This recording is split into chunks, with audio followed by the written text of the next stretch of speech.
Welcome back to Retraced Echoes. As always, I'm your host. My name is Bert. So it was exactly 3 weeks ago today that we released probably a podcast that has one of the most well-documented hauntings of all time. That haunting? The Bridgeport Poltergeist at 966 Lindley Street. Now, the Good Family story didn't just captivate myself, it captivated many of the listeners across all of our many platforms. Today, the story continues, but not as you would expect. Instead, through the eyes of someone who lived through the terror as an innocent child. Joey, a young boy who frequently stayed at the Goodens, he's come forward with his own haunting experience that stretches far beyond the walls of Lindley Street. The story that we're about to tell is not for the faint of heart. Joe's encounter with the supernatural were both personal as well as relentless, shadowing over 50 years of his life. As we delve into this chilling recount and retelling of his story, be warned, this episode contains unsettling content that you might just want to let your children sit this one out. Technical glitches plagued our recording of the full interview that I plan on releasing. We had everything from lost video. I don't know how I'm going to edit this when it's all said and done. We have lost Joe's video feed at this point. We still have the audio, so I'm going to keep moving forward to distorted audio. Like she was doing with me before Laura walked back in the house. Sam was singing. And unexplainable interruptions. Now, just so everyone's aware, we've had a lot of complications during this interview, and I can't tell you exactly why. I think this is like the 9th time we've had to start and restart. Now, some will believe that malevolent forces, they might be attempting to silence those who dare to reveal their secrets. Now, while we can't confirm these claims, the sheer number of occurrences we faced suggested something or someone that didn't want the story told. Before little Joey could step foot in the Gooden household, his life was marked with both turmoil as well as dysfunction. Born in Bridgeport at St. Vincent's Hospital in 1966, Joey's early life was overflowing with instability as well as dysfunction. His parents' troubled relationship, it only lasted 5 years. That exposed Joey to scenes that no child should ever witness. Their separation, it led Joey and his mother to move frequently, seeking stability, but finding very little. They eventually settled in an apartment on Federal Street in Bridgeport, a place with its own challenges. In a twist of fate, Joey's mother became involved with a notorious biker gang. They were called the Pagans, and they had a chapter in Bridgeport at the time, and my mother kind of hooked up with the leader of that gang, and they moved into our place on Federal Street. Life with the biker gang was both chaotic as well as perilous. Now, that added to the instability that Joey had known since his parents' separation, but despite these challenges, the true horrors of Joey's life would later unfold during his stay with the Goodens. His early experiences with the biker gang, they were but a shadow of the supernatural terrors yet to come.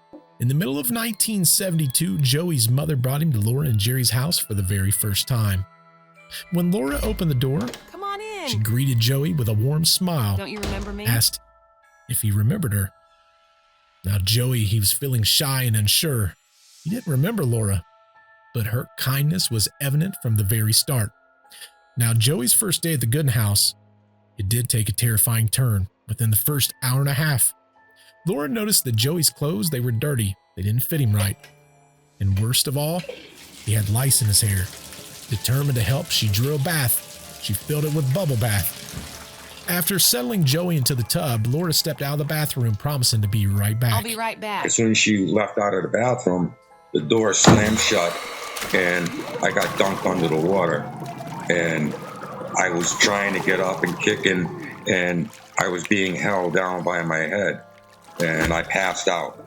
When Joey regained consciousness, he found himself beside the tub with Laura by his side. "Joey, wake up!" She believed that Joey had fallen and hit his head, thinking that he had gotten out of the tub, slammed the door, and slipped and fell.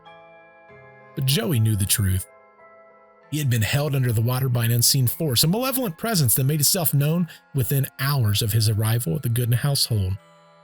Now, though this was his very first visit to the home, there would be many to follow.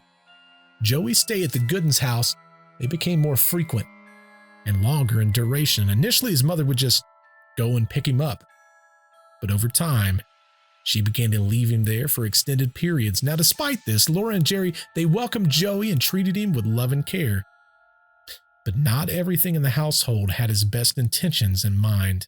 Now, initially, Joey's stay at the Gooden household, they were relatively calm. Activity would happen, but even Joey sometimes could explain it away. It wasn't until a couple of months later that he began to notice things that defied explanation. Joey and Marcia, the Gooden's adopted daughter, they sensed more than the adults did, even though their understanding was limited. Now, for Marcia, these mysterious occurrences were interactions with their friends. One of the biggest things was I came out of the kitchen. The first big thing that I saw physically, was Marcy called me to her bedroom and said she had all these stuffed animals on the floor, spread out. She jumped on her bed, raised her arms up, and every one of them hit the ceiling and stayed there, I don't know, 5, 6, 7 seconds till she dropped her arms, and they all rained down on the carpet. And she says, "See, I can do magic." Skeptical, Joey dismissed Marcia's claim, insisting that she hadn't done it. Marcia then jumped off the bed and moved about 6 foot away from the door. Suddenly, the door slammed shut on its own. Joey heard a voice from the other side. "Yes, I did." It was not her voice that yelled that through the door to me. And I just backed away. As time went on, the strange occurrences at the Gooden household became more frequent and disturbing. Objects began moving on their own, defying the laws of physics and leaving Joey in a state of constant unease. The TV did float. It actually swung like a pendulum more than once. A lot of times the TV would just flip over. You could put it in the stand 3 times, check it, boom. Before you even turned around, it was on the floor again. Same thing with chairs in the kitchen. Slide away from the table, tip over. You just left the room, and now all 4 or 5 chairs are away from the table and all tipped over. Marcia's TV would even move from her dresser to her bed. On one occasion, it fell from her dresser about 5 feet. Yet, it didn't even break. Now, Jerry picked up the TV and he plugged it in. When he plugged it in, he found that it worked completely fine. Now, the relentless movement of objects, from flipping TVs to sliding chairs, they created an atmosphere of constant tension and fear. Now, these eerie events, they marked the very beginning of Joey's deeper descent to the supernatural chaos known as the Gooden household. As Joey's mother began leaving him at the Goodens more frequently, he found himself sleeping in the recliner.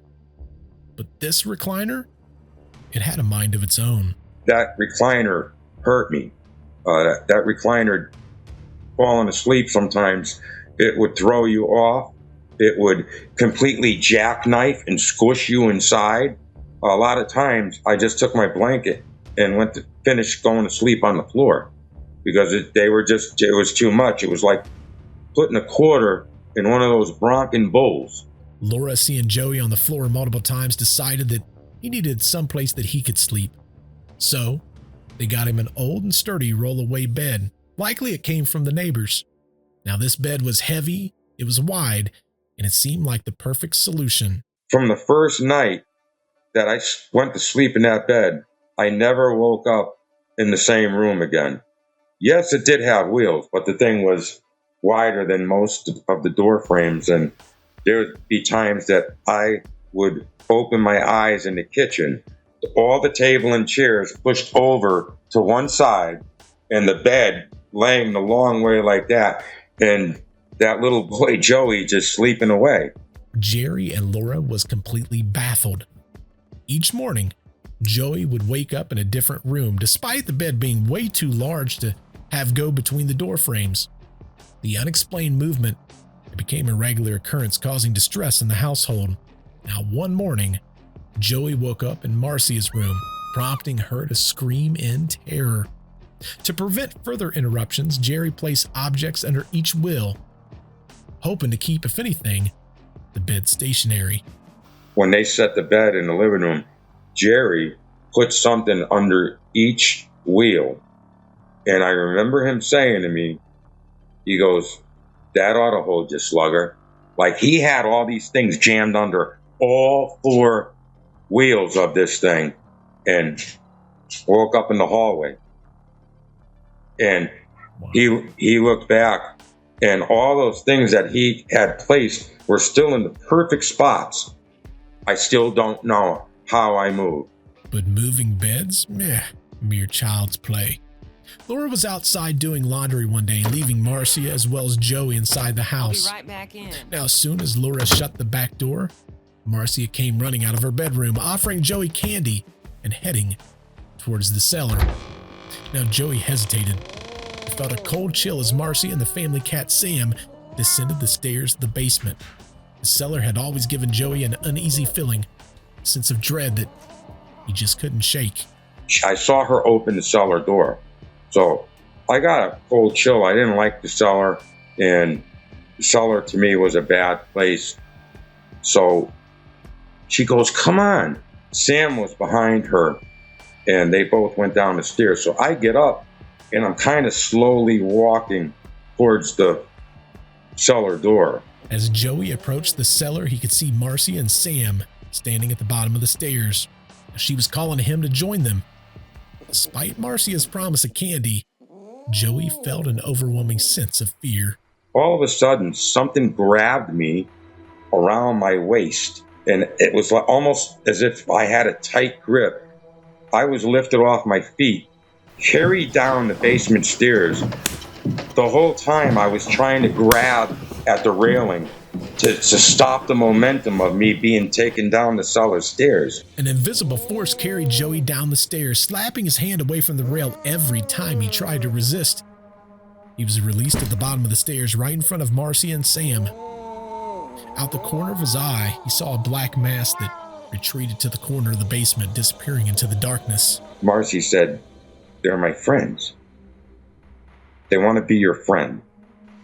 Let them be your friend. Let them be your friends. You're going to let them be your friends? Tell them they can be your friends."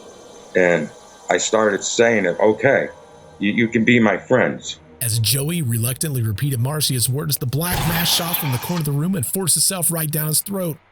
It made him choke. He was unable to breathe. It was a horrifying experience, one that seemed to last forever. Eventually, Marcia would break the cycle. She would do this by moving boxes in the basement. She ended up finding a box of candy canes that Laura was saving to put back up on the tree each year. She called over to Joey. "Joey, come here. Hold out your shirt." Now she's piling candy canes into his shirt. They hurried back up the stairs, eager to leave the basement behind. Once they were in the living room, Marcy had Joey standing in the middle of the room. "Hold your arms out," she would say. Joey reluctantly held his arms out, and she would begin hanging the candy canes on his clothes. She would do this while dancing around him. And then she started dancing around me and singing Jingle Bells. And it was better than what was just happened down in the basement. She was happy, she was singing. So I'm looking straight ahead, and she's singing Jingle Bells, and all of a sudden there's two voices singing Jingle Bells. And I look down, and Sam is dancing around the back of her, around me, and there's two voices singing Jingle Bells. Marcy was saying that she taught Sam to talk. Joey's experience in the basement was terrifying, but the strange events that was happening in the front room was probably equally as scary. The sight of Marcia dancing around and singing with Sam the cat, and that joining with that second voice, left Joey with a deep sense of unease. It was clear that the forces at play at the Gooden household were far beyond his understanding, setting the stage for even darker events to come. When Laura returned, she was more annoyed by the mess in the basement than anything else. Marcia tried to get Sam to sing in front of Laura, but the cat refused to perform. Despite Marcia's best efforts to coax him into dancing and the same playful antics that they shared earlier, Sam remained silent. Sam was singing loud, and there was two voices. It was hers and it was Sam's. There's two voices singing together, but he wouldn't do it that day in front of Laura. Now, Sam's newfound ability to talk, it seemed to vanish whenever Laura was around, leaving her skeptical of Marcia's claims. Yet, Joey couldn't shake the memory of hearing two distinct voices singing Jingle Bells. This eerie duet left a lasting impression on him. Later that night, Joey's mother picked him up. As they drove away, Joey found himself absent-mindedly singing Jingle Bells, Jingle Bells in the back seat. It was the middle of summer, and his mother was perplexed. Why would he be singing that song? For some reason, it was stuck in my head. I'm sitting in the back seat of the car singing Jingle Bells as my mother's driving down the street. And it was like, I don't know, August. It was August, or it was in the summer. And my mother's like, what are you singing Jingle Bells for? Returning to Federal Street that night thrust Joey right back into a dangerous environment. You see, the apartment was a constant hub of chaos. There was parties that was happening all around the clock. It was a place where safety was a distant memory. There was danger lurking around every single corner. The next morning, it was about 2 o'clock in the morning. Joey's asleep in his bedroom. I don't know how he slept in there. But about 2 o'clock in the morning, his door was busted wide open. It was violently kicked in by a 300-pound man. The man came in, grabbed him by the hair of the head, and started dragging him out of his bed. His mother had done something to anger some of the gang members, and they decided to make Joey a witness to their retaliation. The gang members even forced Joey to watch what they did to his mother. They even included him in some of the horrific deeds. Every time Joey tried to look away or to lower his head in shame, they would grab him by the hair of the head and force him to watch. The ordeal seemed to last forever. When it was over, the same man picked Joey up and tossed him into the bedroom like a rag doll. The door slamming shut behind him, leaving Joey in a state of shock and horror. What human would do this? What human would make a child watch such a thing? Who was really being punished? The son watching, or the mother knowing that his son is being forced to watch? Joey, deep down inside, he didn't believe that this is something that a human would do. I knew it was them. I mean, I knew it was the demons. I knew it was them because it was way over the line. It was over the line for any human being to do that. It's a memory I've tried to bury most of my life. And it's hard. This is probably the hardest part of the story for me. The day after, Joey's mother brought him back over to Laura's house. She was visibly upset, tears streaming down her face. Laura was concerned. She said, "What's wrong?" But Joey's mother, she could barely get the words out. Laura is saying, "Denise, what's wrong? Denise, what's wrong?" And my mother said, something bad happened, and she didn't get into details. Joey's mother went to the Bridgeport police station to report what happened. Their response was less than sympathetic. The police laughed at her. They dismissed her claims outright. They cited all the times that they had been over there and all the fights and all the objects that was thrown and all the insults that was hurled towards them, so they refused to help. They saw it as in, well, you caused this. You give us a hard time when we do show up, so you'll figure it out. Now, things was not better at the Gooden household. Joey, he was in a state of shock. He was unresponsive, unable to hear or even to comprehend what was happening around him.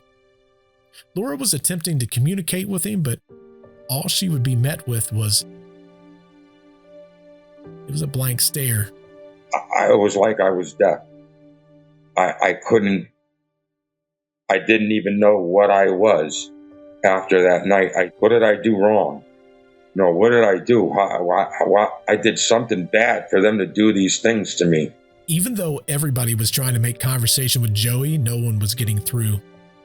No one except for Joey and Joey's mom knew exactly what happened that night. At least, That's what Joey thought. Sam came over to me and said, "What happened, Joey boy? What happened, Joey boy?" I was in shock. I couldn't hear anything anybody else was saying, but Sam kept coming over to me, repeating that maybe 10, 20 times, and sometimes laughing in between. Sam's repeated questioning and mocking laugh only made things worse. The cat's voice was never constant. It always sounded different, which added to the unsettling nature of the encounters. Sam's ability to speak and his apparent knowledge of Joey's traumatic experiences, it further blurred the line between our world and another. The real turning point for Laura and Jerry came when the disturbances started to change. They started to escalate. It was no longer about misplaced items or some of the weird things that was happening around the house. Joey talked about a time when he was eating lunch in the kitchen when chaos erupted. Plates and saucers and coffee cups and silverware began to fly and crash in the background. It all happened in a blur. Laura's reaction was that of shock and denial. She would be heard telling herself, "Am I going crazy?" Now Jerry, on the other hand, he had a slightly different approach. He was trying to have a sense of humor about it all. One night when Joey's bed moved yet again, Jerry would joke and say, "They just don't want you in the living room." It was his way of trying to cope with the situation. The disturbances continued to escalate, and Joey and Marcia, they were the first to witness some of the very unnerving events that was happening inside the house, one of which being the refrigerator in the kitchen. It lifted off the ground, floated about 8 to 10 inches. It would move away from the wall, and then it would go right back, and then it would set itself right back down. One night, Joey was laying in his rollaway bed, trying to find some rest for the evening, but he had an overwhelming feeling that something was looking at him. As he looked into the darkness, he would see countless pairs of evil eyes staring right back at him. The feeling that he had was overwhelming. He tried to look away, but he found himself unable to move. Pulled the blankets over my eyes, and I squinted my eyes as tight as I could. And then I lowered the blanket back down, and I opened my eyes, and they went from being in the background to like right there. And as soon as I looked in the eyes, I got sucked in, and I couldn't look away, and I was paralyzed. And they were talking, and one of them was saying, "Take him, take him, take him now." With one of them urging them to take him now. The other one saying it wasn't the right time. Joey was trapped in this horrific stare, unable to break free or even to move. It felt as if an intense weight had been placed on him, holding him in that very spot. He felt completely helpless. It was like a 300-pound wrestler that had a hold on you, and you just couldn't get out. I tried to pull out of that glare. The demonic presence eventually released its grip, allowing Joey to lay back down on his bed. As soon as his head hit the pillow, he heard a chilling voice attempting to sound gentle, but failing miserably. The voice wished him a good night. No matter how much they could try to talk in a gentle, loving voice, it doesn't come out that way. The attempt at a loving tone only amplified the terror, making it clear these entities was far from benign. The situation with Sam, the family cat, it grew increasingly disturbing. What started as an eerie, sporadic vocalization escalated into something far more sinister. Sam began walking around the house, cussing and making a scene, a behavior that had everyone on the edge of their seat. He was no longer hiding his ability to speak. Laura, horrified by Sam's behavior, would often pick him up and throw him into the basement, shutting the door behind him. Now, one might think that this would put an end to the disturbances, but Sam's behavior only intensified. He would scratch at the door, yelling profanities, demanding to be let out. The cat's anger and words filling the house, forcing Laura to turn the TV up to try to, if anything, drown out the noise. things were only getting worse in the household. The constant disturbing events and Sam's unsettling behavior created a home of anxiety and fear. This prompted an intervention by the renowned and well-known paranormal investigation duo of Ed and Lorraine Warren. Their first visit to the Gooden household marked a pivotal moment in Joey's terrifying journey. It was during the daytime, and Joey was present, observing the events that unfolded with a mixture of fear as well as curiosity. Now, Ed and Lorraine, they were introduced to the family, and they were brought there with a psychic medium named Mary. As Ed began the investigation, he would walk around the house calling out and commanding to the entities. He would use a system of knocks, 1 knock for yes and 2 knocks for no, as he would move from room to room, trying to establish communication with the spirits. Ed got there. He was the first one to walk around the house, calling out 1 knock for yes and 2 for no. And when he did this, he was going around to each room and doing this. So he'd go in the kitchen, call these commands out, nothing would happen. He'd then go in like one of the bedrooms. Within 20 seconds, those knocks would come from in the kitchen after Ed already left. This was an eerie game of cat and mouse, with knocks being answered in different parts of the house. It was enough to convince the Warrens that there was definitely something supernatural that was happening. The spirits seemed to be toying with Ed, though, as he would go to one room and ask for the knock system. He would get nothing. He would go to another room, and in the room that he was just in, he would hear the knocks. For him, that was all the proof that he needed. Ed and Lorraine, they were seasoned in dealing with this type of phenomena anyway, and they quickly realized the gravity of the situation. Now, while Ed was conducting his investigation, Lorraine stayed with Laura and Jerry. She was offering them support and comfort. Now, they made Joey and Marcia stay in the living room just to kind of keep them safe and out of the way. The Warrens concluded their initial visit and discussed the situation in the kitchen. They determined that the house was under some form of possession. They also discussed the possibility of bringing in a priest to bless the house as well as everyone inside the house. Plans were made for future visits, but between the Warrens' first and next visit, the news of the haunting spread very rapidly. Neighbors, some who was honestly very concerned and others that was driven by curiosity, began to show up. Now, this added to an already tense and chaotic environment.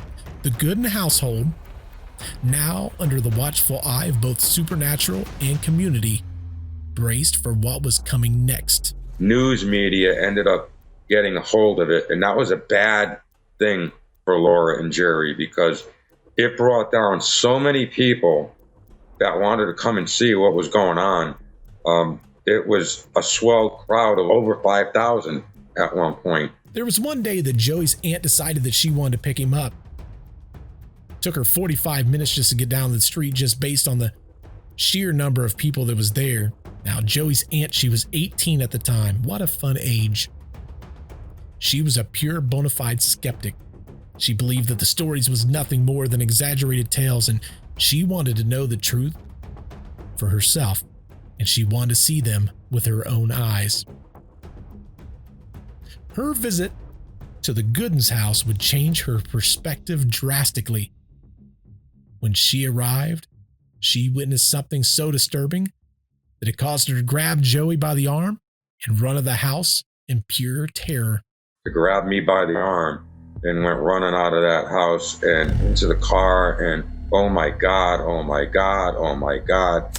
She's trying to light a cigarette, it's falling out of her mouth. She picks it up, puts it back in, tries to light it, drops the lighter. Her hands were shaking uncontrollably. Now, for Joey's aunt, the non-believer, this encounter, it was a shock to her core. The reality that the supernatural occurrences that was happening inside the Gooden house, it shattered her skepticism, leaving her deeply rattled. When Ed and Lorraine Warren returned to the Gooden house with a priest, the atmosphere, it was charged with fear and anticipation.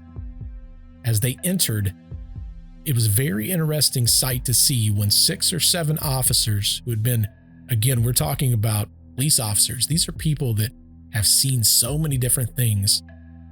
They were visibly shaken by all the unexplainable events that was happening inside the house. As they saw the priest, they kneeled down to their knees. One officer, speaking for the entire group, asked the priest for a blessing before they went home from their shift. It's amazing that these tough, seasoned officers, they were scared to the point that they didn't want something to be taken with them back home to their family. You can be as big and tough as you want, but you can't fight what you can't see. The fear that these officers felt was real. If anything, it highlighted the intensity and the reality of the supernatural occurrences that was happening inside this home. That night, it would be Joey, Marcia, and Rose Marie that was gathered around the recliners, along with Ed, Lorraine, Jerry, and Laura. In just a regular occurrence, Ed reached into his pocket and pulled out a thing of lifesavers, and he flipped one into his mouth, and as he looked around, he saw 3 little kids that was eager for a piece of their own candy. So, being who Ed was, he would give them each a piece of candy. However, this very simple act of kindness would be twisted into a hurtful rumor. It was alleged that the Warrens had given drugged candy to the children. Sickening. It's sickening that they would accuse Ed and Lorraine of such a heinous act. We were not drugged. I was not drugged. Marcy was not drugged. Ed ate the first piece of candy out of there. So how that came about, I don't know. I don't know even how that rumor started, but again, inaccurate. For someone to say that some grown adults that have somewhat respect would give drugs to kids, it should have never even come out like that, because so untrue. There's a limit between hitting below the belt to disclaim somebody. You can't go around and tear someone down by making up these fabricated things. Now, the fact that the Warrens was there, if anything, it provided validation that, hey, there's something probably going on here. The house is probably haunted. But the same token, it also brought scrutiny. The claims of drugged candy was just one of many fabrications that clouded the truth about what was happening inside the house. Joey's testimony, for me, serves as a crucial reminder of the real experiences of those who lived through the haunting, beyond the rumors and the exaggerations. To make matters worse, things hit somewhat of a breaking point when Marcia admitted to faking some of the paranormal activity that was happening inside the house. Technically, she admitted to trying to tip over a TV, but then it kind of snowballed into more things. You got to understand, this house had so many people around it. There was so much money that was being spent by the police just watching the house. If anything, the police, they wanted this done. They didn't want to babysit this house anymore. So the speculation of a hoax occurred. She did it and she admitted to it. But with everything that was going on, with the crowd in front of the house and the constant police presence, and it was too much, and they were looking for a way to end this. The fact that the public was so enamored by this house was something that nobody anticipated. If anything, this had become a huge burden for the city.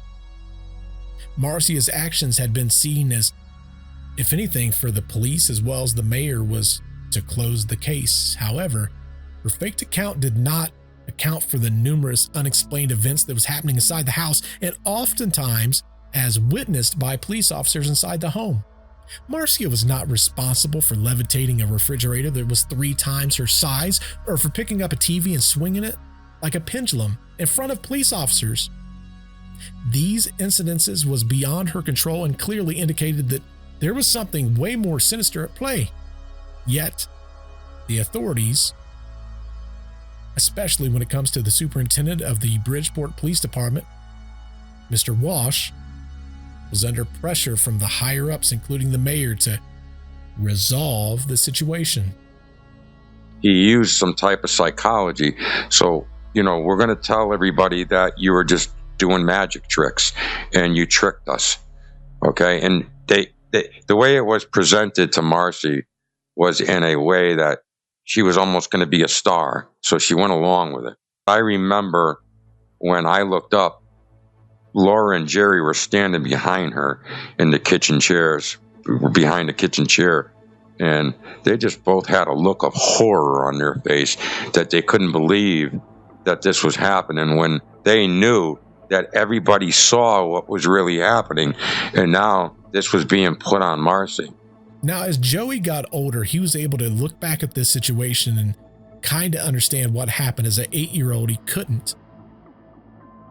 He was able to understand that Laura and Jerry in that moment realized that with this forced confession, it would lead to skepticism.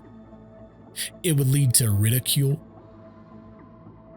He understood that they was probably worried about the judgment and the potential slander that they would face, knowing that the truth was being buried in this very convenient but false explanation.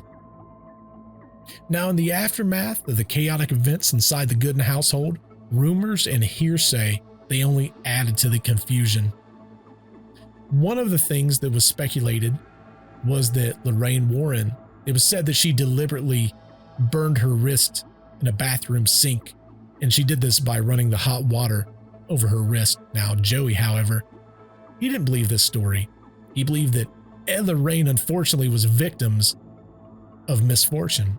I don't want to speculate. Would someone go in someone's bathroom and use their bathroom and not close the door behind them? Point of view from somebody that was there is that I can't say for sure, but I would like to believe that the way Ed and Lorraine performed and what I saw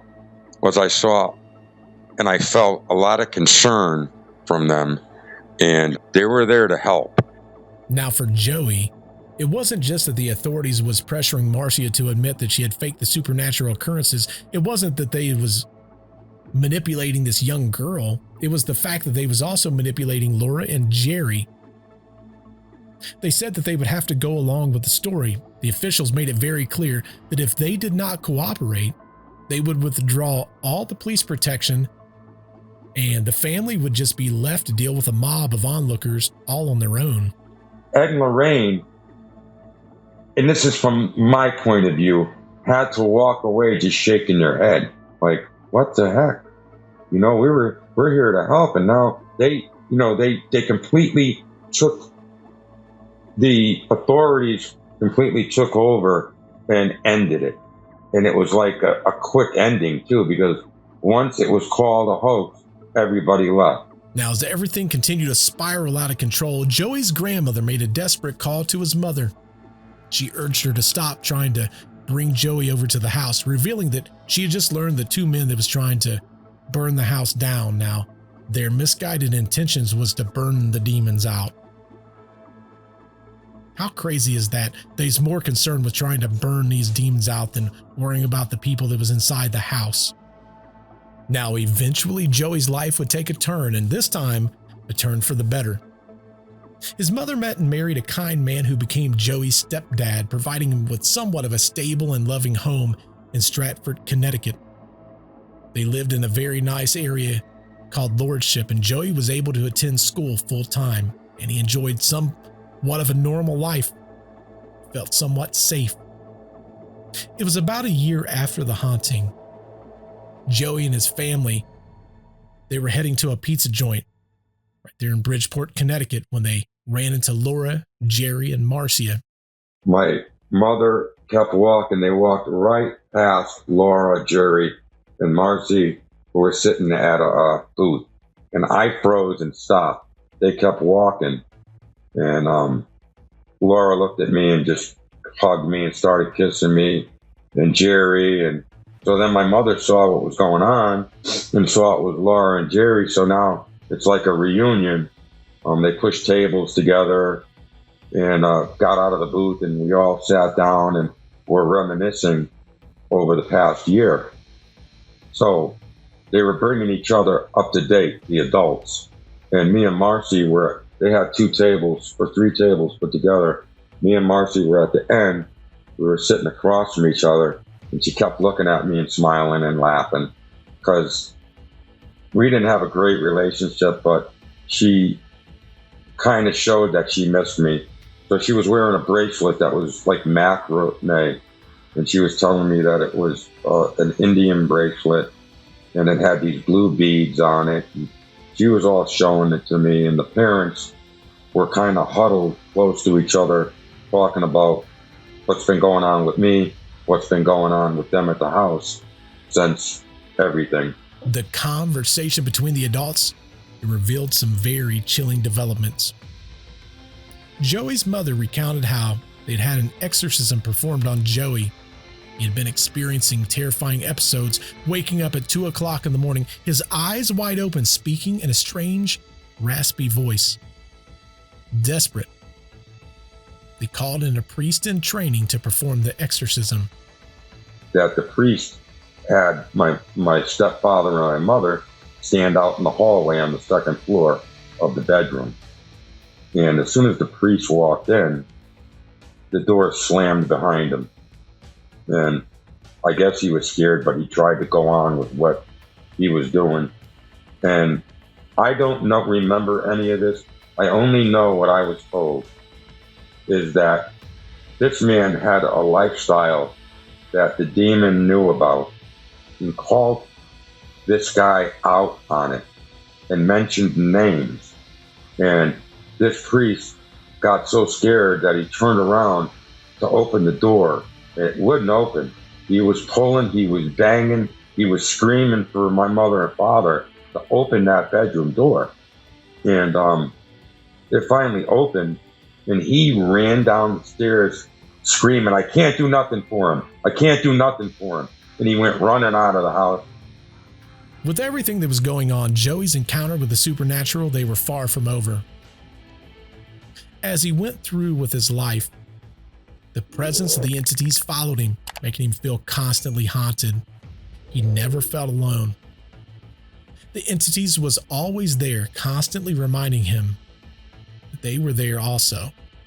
Joey's first victory against the malevolent forces came when he lived in East Boston.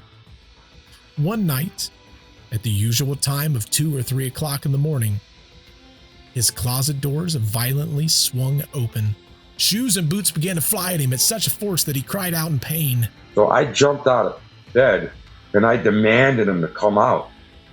I called him some swear words, and sometimes when you're fighting these things, you got to use their own language against them.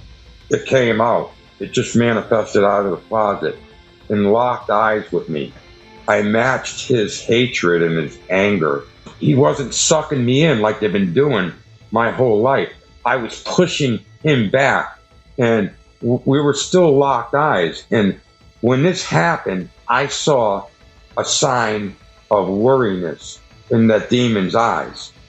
That I realized I was doing something right. Whatever you're doing, keep doing what you're doing. I walked up to within maybe 3 feet of this thing, 7 feet tall or so. But I looked up and never stopped looking out of his eyes. And the last thing my thought was almost as if I said, I'm going to use my eyes. I'm going to push you back. And he disappeared. He just it was something almost like out of the Twilight Zone. The little kid wishes the people into the cornfield. He went away. It was the first demon I beat. It was my first victory. And I was 19 years old at this time. Joey was not always victorious, though. Some time went by while he's still living in East Boston. He reached a breaking point. The relentless torment of the entities pushed him to the very edge, leading him to a crisis where he felt like there was no escape.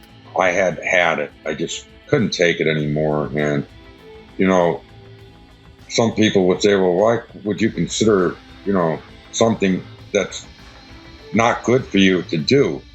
And when you're at the point where the dependency things don't work, nothing works, and you just can't escape what you're going through, you just want to You want it to end somehow. Joey did something very tragic that night. I think you understand what I'm trying to say.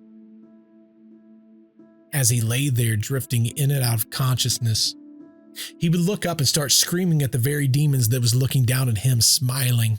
He would say, "I won, I won." He would say this with his very own smile. See, he saw this as a victory. But the only victory, the only real victory for Joey that day was the fact that there was an unexpected guest that showed up at his house, and they saw some of what happened without finding Joey. They called for help, and that ended up saving his life. Joey ended up at a mental hospital for a 30-day observation. This was not a voluntary stay. It was a forced measure because they wanted to make sure that he was going to be okay. It was a hospital, Bridgeport State Hospital, Massachusetts. And Joey found himself in a day room filled with people who seemed to be lost in their own worlds, talking to themselves, laughing, or they were crying. It was a very sad situation. I get in this place and I am in a Johnny, and I am in a day room with all these people walking around, talking to themselves, laughing, crying. I mean, it was so bad in this hospital. No one was even given a plastic spoon or a fork. Everything was finger food. The 30 days I was there, it was nothing but peanut butter and jelly sandwiches, carton of milk, or an apple or something. There was nothing. They made sure there was nothing that so no one in there could hurt themselves. With all this chaos that was going on, Joey encountered an older gentleman who seemed different than the others. On Joey's first day in the day room, this man approached him, and he made a very chilling statement. This black man starts walking towards me, and he walks over to me, and he looks at me, and he goes, "We always win, Joey. We always win." After he's made that statement, he walks away, and he's just laughing. He's just laughing. And I'd only been in that room 10 minutes. Nobody knew me. No, I don't even think people knew their own names. A couple days later, I'm sitting there eating a sandwich, and he comes and sits next to me. When he was in the back of me, I felt his presence. And he comes and he sits down next to me, and he goes, "Don't worry, Joey. I got a couple too." Obviously, his attachments knew my attachments. I did the 30 days in there and got out. Everything basically continued with me as far as fighting, sometimes winning, sometimes losing. Fast forward from Massachusetts to 25 years later, living in Florida. Joey's battle with the supernatural continued. The entities that haunted him from a little boy all the way to now, they refused to let go. There was 3 final attachments that was relentless, almost driving Joey to the point of madness. I had 3 last attachments I couldn't get rid of. And I mean, these last 3 that refused to leave, they really, towards the end, just about drove me crazy. Now, Joey described the constant banging that was happening inside the house, and it was happening several times a week. The banging was so loud that it was echoing through his entire home. It was making it so he couldn't get a good night's sleep. There's no way to block it out. Toilet paper in the ears, everything. Now, Joey would just deal with this for years. He would deal with the sleepless nights, the banging that would happen on the walls that would start at 1 o'clock in the morning and go until the sun would rise.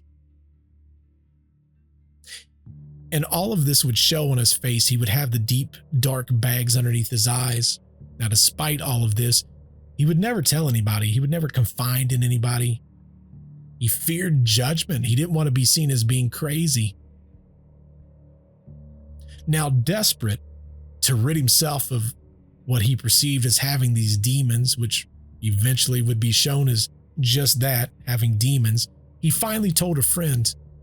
And this friend helped him in ways that he would never truly understand until right now. That friend helped him reach out to Tony Spera, of the New England Society of Paranormal Research. Now, many of you will probably know Tony Spera as being the son-in-law of Ed and Lorraine Warren. He's the one that took over everything after they passed away.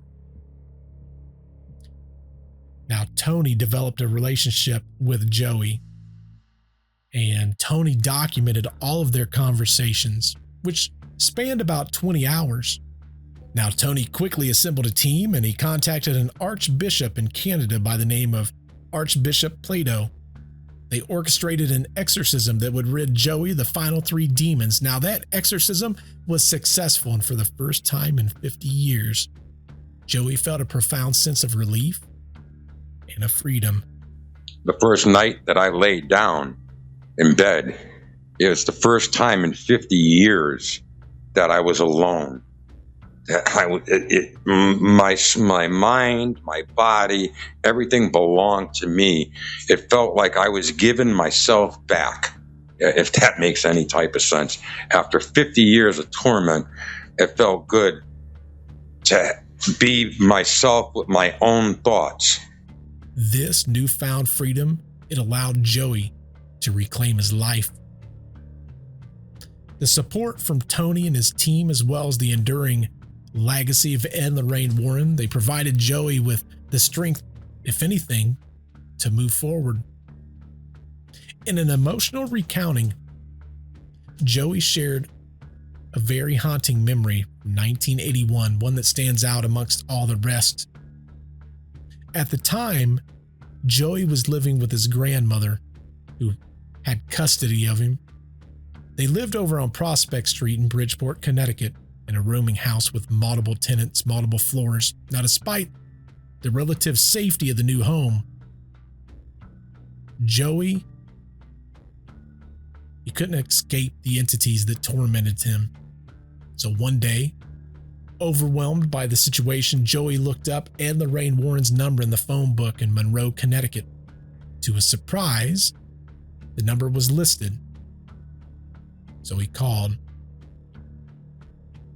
And Ed Warren answered. In a moment of hesitation, Joey hung up. But after gathering some courage, he called back.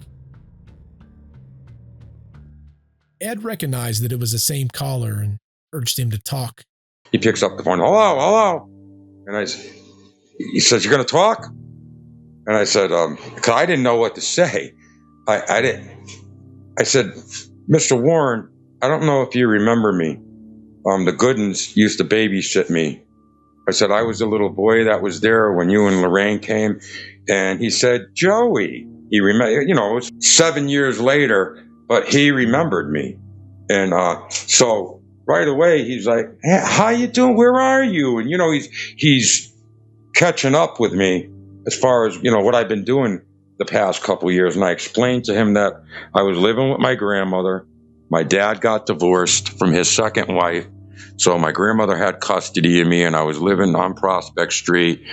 And then he asked me, he said, "So how you doing?" And I was calling him in Lorraine because I wasn't doing good. 15 years old, I was under full attack from these things. So there was an awkward silence where I didn't say nothing. And I wanted to say, "Help, please, come, run." But all that came out was, "I'm fine." I don't know where it wasn't me. I couldn't say what I wanted to say. It was almost as if someone was talking for me. And Ed didn't, I guess he didn't bite. He started fishing. And he said to me, "Are you sure? You don't sound all right." And I said it again. I said, "I'm fine. I'm fine." And he went from saying that to, "If there's something going on, me and Lorraine will come down to your grandmother's house. We'll come down, kid." That's what he said to me. And he says, again, I said it a third time. I said, I'm fine. And the conversation ended up into a little more small talk. And then he left it. He left it like this. He said, Joey, if you ever feel that you need me and Lorraine, you know we'll come, right?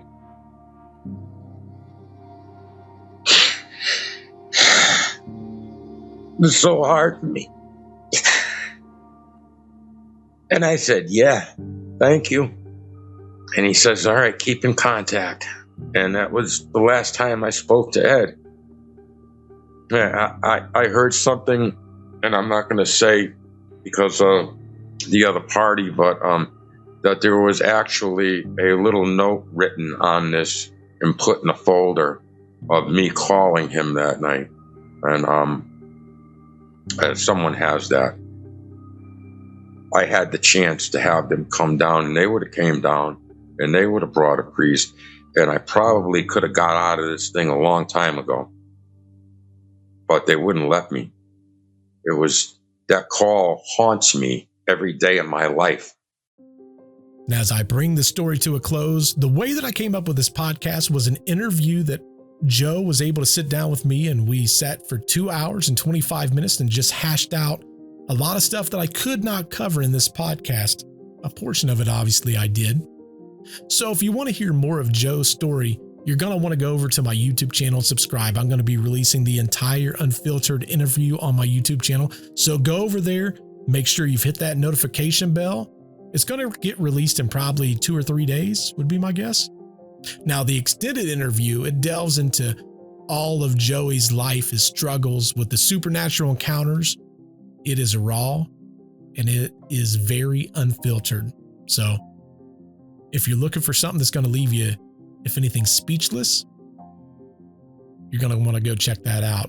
Now, it's also important to explain that Joe is currently dealing with some ongoing legal matters. And while we don't delve into the specifics on this podcast, he wants you to know that he's in the process of clearing his name after many years of dealing with this. Now, we respect his journey and appreciate his willingness to share his experience with us despite these challenges. Now, I'm going to tell you all here, I believe at Retraced Echoes in providing a platform that anyone and everyone can share their stories. I don't concern myself with the guest's past. Instead, I'm dedicated to the authenticity and the depths of the stories that they tell. My focus is on the experiences and the narrative that shaped their lives. And if anything, I'm honored to offer a space where their voices can be heard. Now, if you're not ready for the stories to end, you can go over to my other podcast called Deceptive Reality. Every single Friday, we release a new episode. I do it with my co-host. His name is Nick. And we delve into some of the greatest unsolved mysteries of all time. So we've covered everything from Mothman, Bigfoot, UFOs. We even throw in from time to time a little true crime. Also, as you can probably assume, some of the greatest hauntings that are also unsolved. And again, we release every single Friday, so you're going to want to check that out. I want to thank you so much for listening. If anything, stay curious, stay vigilant, and until next time, keep your echoes alive. Until I see you next time, goodbye.